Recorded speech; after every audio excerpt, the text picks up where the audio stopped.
Weekly. I'm your host, Keric Seegmiller. It's great to be back on the show after a few weeks away. Today we'll recap last week's swimming and basketball results, as well as hear from baseball head coach Pfatenhauer and women's basketball junior guard Gabrielle Cabanero in our player profile feature. It's a loaded show today, so let's get this thing started. Trailblazer Weekly starts now.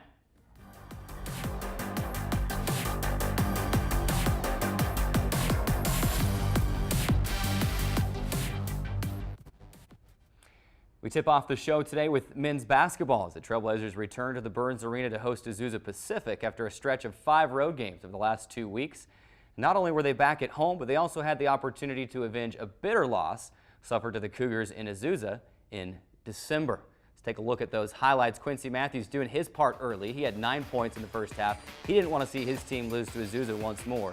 Brandon Simister, a 3-ball straightaway, so good. We'll take a look at that one twice. He hit 3 of those in the game. There's another shot just inside the arc from the right side. Brandon had a great game, 15 points. We'll hear more about that later. Trevor Hill, a deep 3 from the right wing in the second half. Then Taylor Youngblood didn't play a lot, but immediate impact with the scoop in the lane. But this game really belonged to Marcus Bradley. You see the baseline right side jumper there, which was mimicked a little bit later by Brandon Simister. But again, back to Bradley with a big block there. He filled up the stat sheet, including this. The play of the night, Trevor Hill, loses the ball, falls to the floor, regains, and there is Marcus Bradley for the thunderous 2-hand throwdown.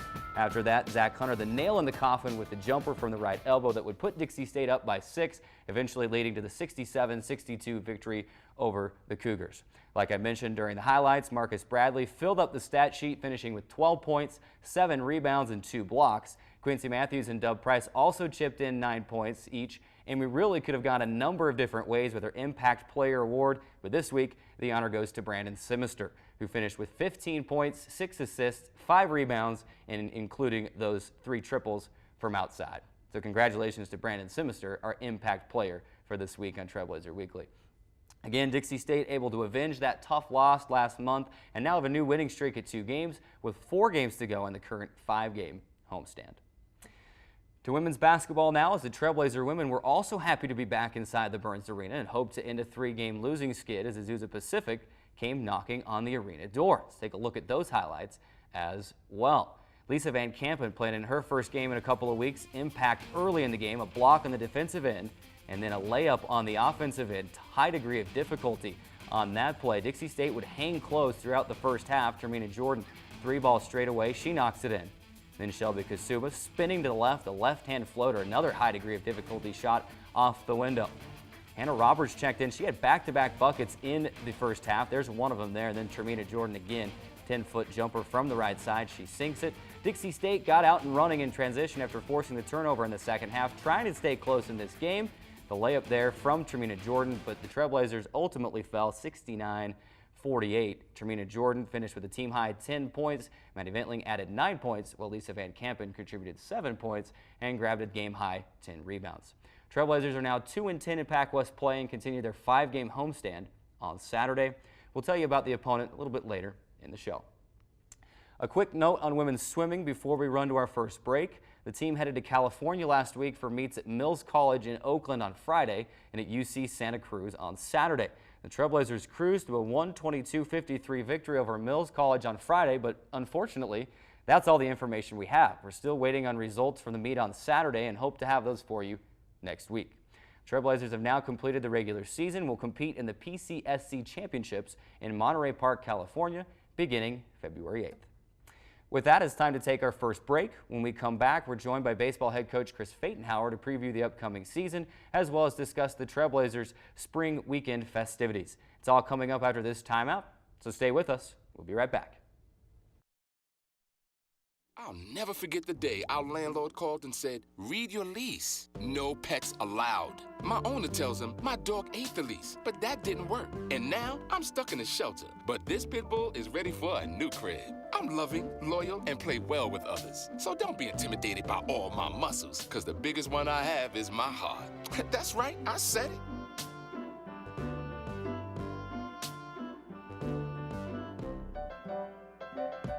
There is a place where rocks bleed and nature blushes on a battlefield green with envy, where dimples determine destiny and a tiny wooden tee holds the outcome in the balance.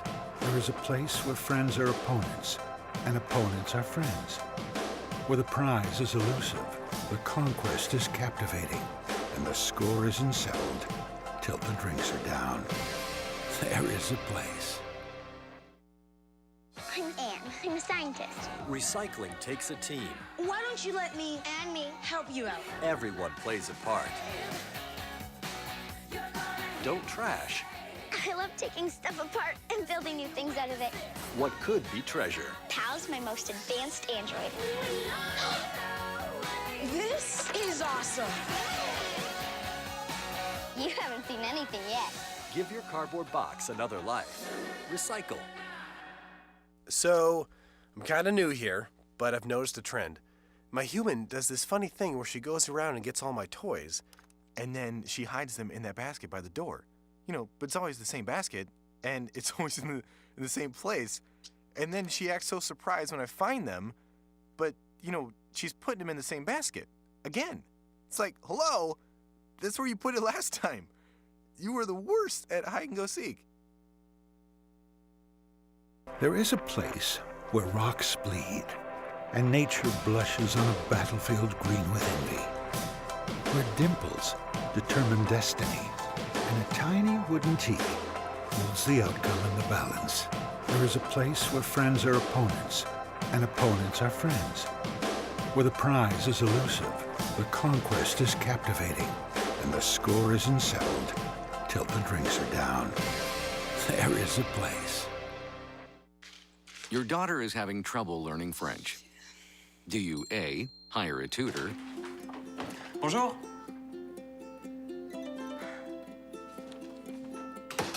B, enforce a French-only rule at home, or C, watch some foreign films? When it comes to parenting, there are no perfect answers, but that's okay, because you don't have to be perfect to be a perfect parent. Teens in foster care will love you just the same. Live from the CEC TV studios.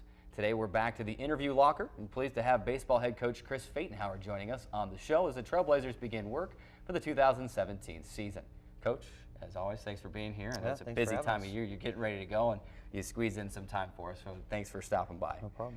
Your season opener is a little more than a week away. You're going to load up the bus and head down to San Bernardino, California for a weekend series down there. That's just next Friday. It's hard to believe that the spring sports is here. That kind of snuck up on me, but probably not on you and your staff. As coaches and players, you're probably chomping at the bit to get back there on the field. Yeah, we can't wait. You know, we've played ourselves so many times, and we need somebody else in the other dugout, and certainly excited to get on that bus Thursday and get this thing rolling.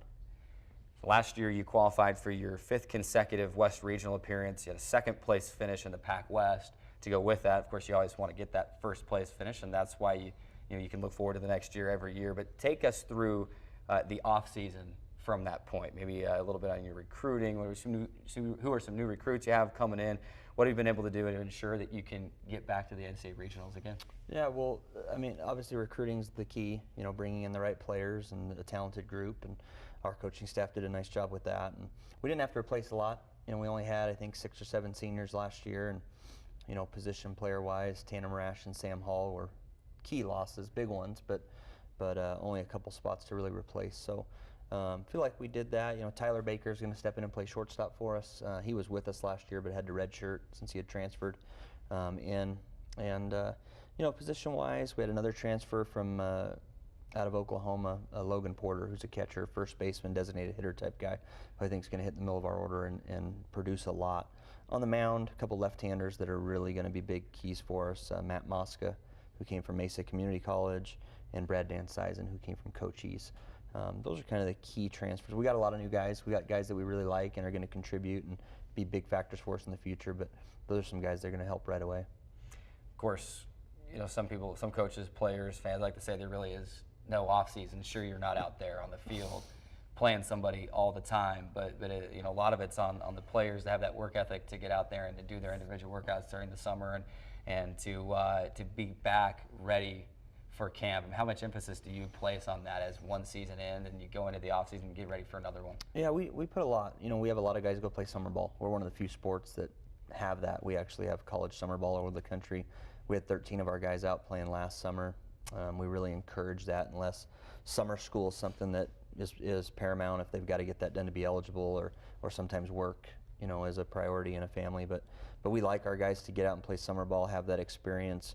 We've had many guys in our program that we finish our season, they leave here 2-3 days later, head straight to summer ball, and they return straight from summer ball and don't even make a stop at home during the summer. So we have the luxury, a lot of those kids are from Las Vegas and northern Utah and around here, so they're close to home as it is. But we think it's very important our guys are out playing all summer, with the exception of some of our arms. If some of our guys throw too many innings, we'll pull them back. Or Dylan File, who threw, I think, upwards of 90 innings last year, we only wanted him to throw about 20 innings in the summer, and the program we sent him to kept him at 21, which we were really happy about. But we think it's really important, certainly in our sport with some NCAA regulations and guidelines, we're limited in the time we can spend with our guys.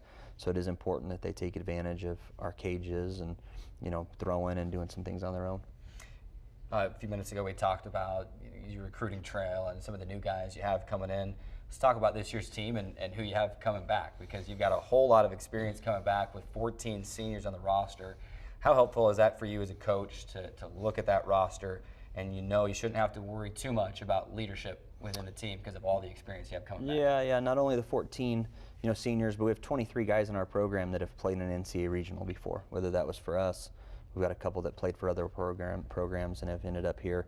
So a lot of guys who understand the importance of the daily grind of what we do, and certainly we still have to facilitate a lot of things, but there's a certain vision for each of them of what this should end like, and they know where we are standing on that Saturday evening last year at Cal Bap when we got knocked out in the semifinal. And so there's a lot of focus in the group. We certainly do return a lot of key components to what we've done offensively and defensively. We return our whole outfield from last year. We return 3/4 of the infield. We return both catchers.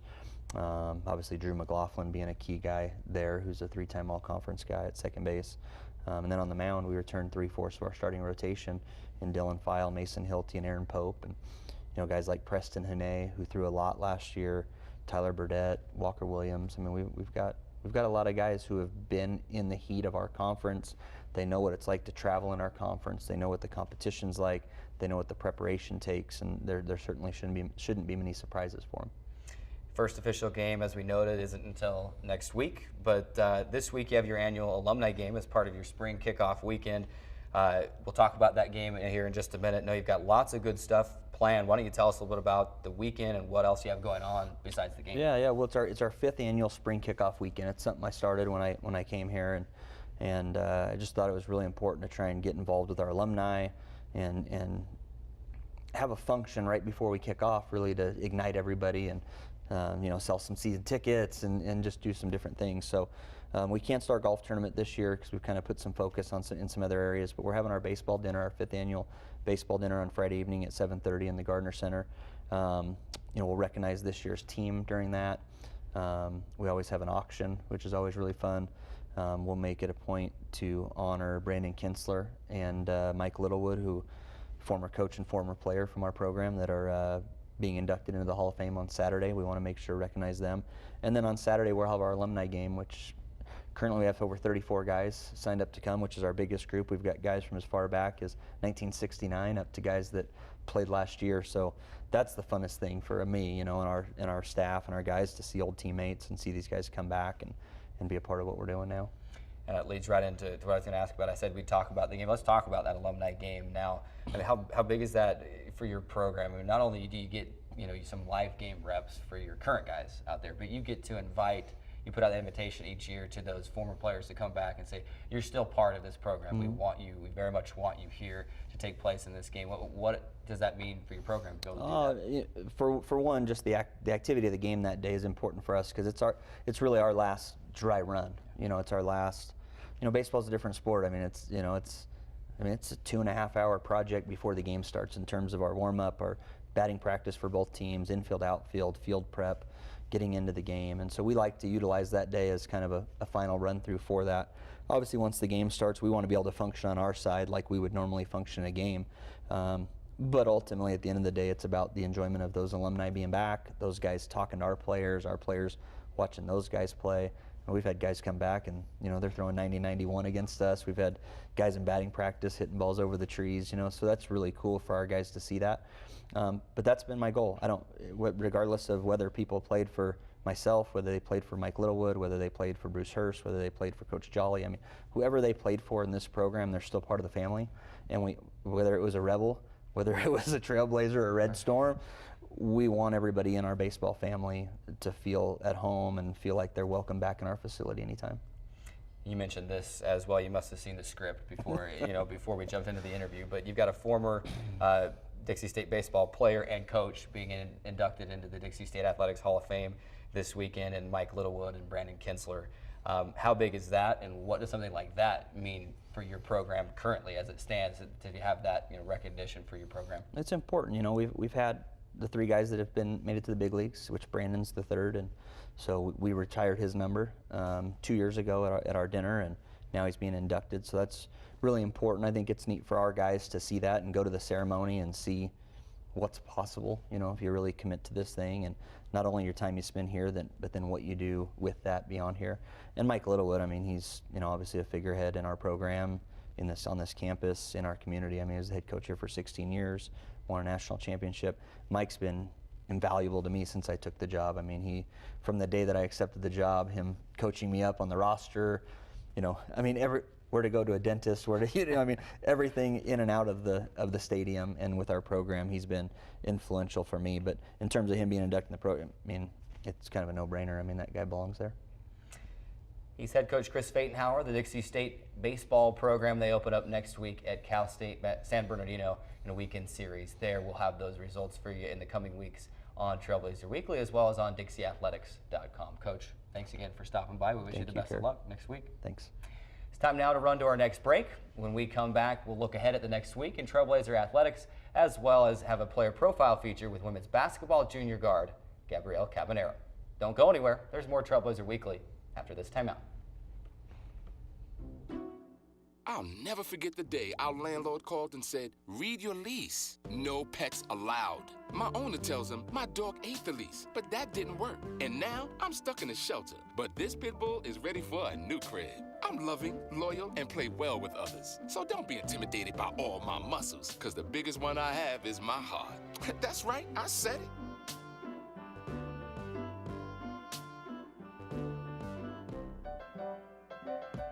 There is a place where rocks bleed and nature blushes on a battlefield green with envy, where dimples determine destiny and a tiny wooden T holds the outcome in the balance. There is a place where friends are opponents and opponents are friends, where the prize is elusive, the conquest is captivating, and the score isn't settled till the drinks are down. There is a place. I'm Anne. I'm a scientist. Recycling takes a team. Why don't you let me And me. help you out? Everyone plays a part. Don't trash I love taking stuff apart and building new things out of it.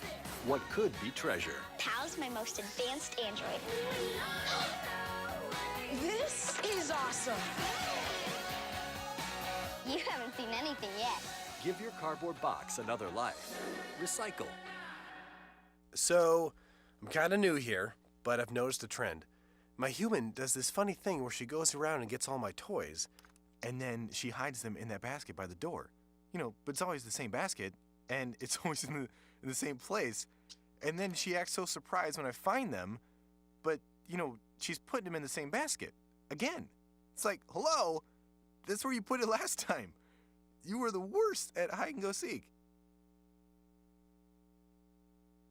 There is a place where the sun doesn't hide in the winter, where the greens stay green and the crimson canyons still glow. There is a place where dimples determine destiny, and a tiny wooden T holds the outcome in the balance. There is a place where we drive for show, putt for dough, and settle the score with another round. There is a place. Your daughter is having trouble learning French.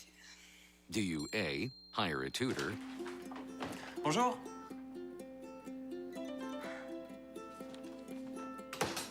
B. Enforce a French-only rule at home. Or C. Watch some foreign films. When it comes to parenting, there are no perfect answers, but that's okay, because you don't have to be perfect to be a perfect parent. Teens in foster care will love you just the same. Welcome back to Trailblazer Weekly. It's time now to take a look ahead at the next week in Trailblazer athletics. Go ahead and follow along on your screen as we let you know what events are going on here in Dixie State Athletics.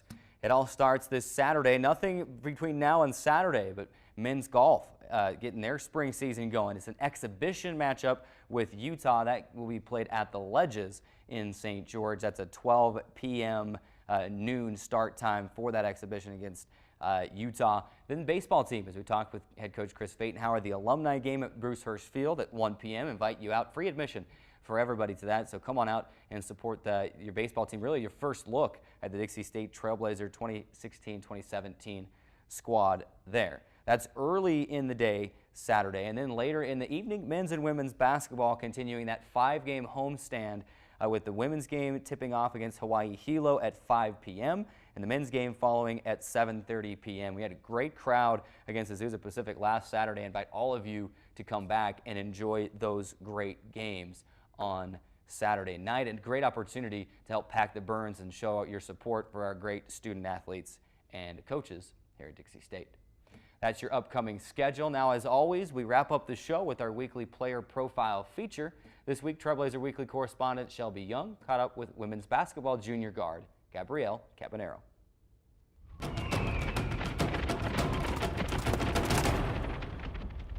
I'm Gabrielle Cabanero from Las Vegas, Nevada. I'm currently a junior, and I'm majoring in computer science with an emphasis of information technology, and I am on the women's basketball team. I started basketball when I was younger. My dad is the one that actually taught me all the moves, so props to him. My family dynamic is huge. They're important to me. Everything I do is for them. And they're kind of just my backbone, my support. They motivate me to get better. When I'm having a bad day, they'd be there for me. It's great for my family to come down and actually see me play. They're only an hour and a half, so it's a great time to see them at my games. My favorite part about basketball is the momentum of the game and how energized, how high-paced the game is, and definitely hitting shots and making them. Pre-game rituals, I have this thing where I have to wear the nicest white socks. I don't know what it is, but it's just white socks. I gotta wear it for pregame.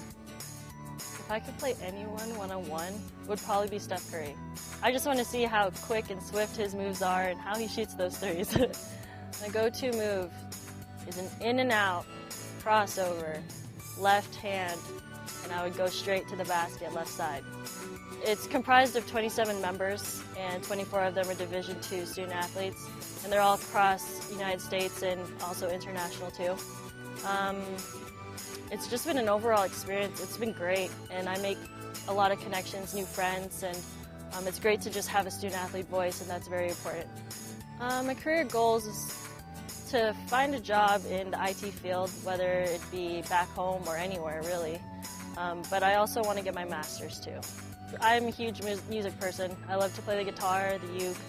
I sing a little bit on my free time, and I can solve a Rubik's Cube, so that's awesome. Hey, I'm Gabby. Thanks for watching, and hope to see you at the basketball games.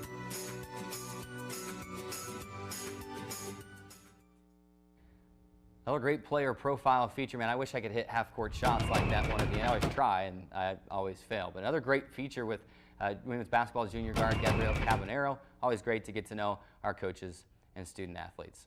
That'll do it for today's show. Thanks again for watching. Remember, you can catch all episodes of Trailblazer Weekly on demand at southernutahlive.com and on the Dixie State Athletics YouTube page. Another big shout out to baseball head coach Chris Pfatenhauer and women's basketball guard Gabby Cabanero for participating with us on Trailblazer Weekly and being on the show today. Again, thanks for watching. Enjoy your week. We'll see you next time on Trailblazer Weekly.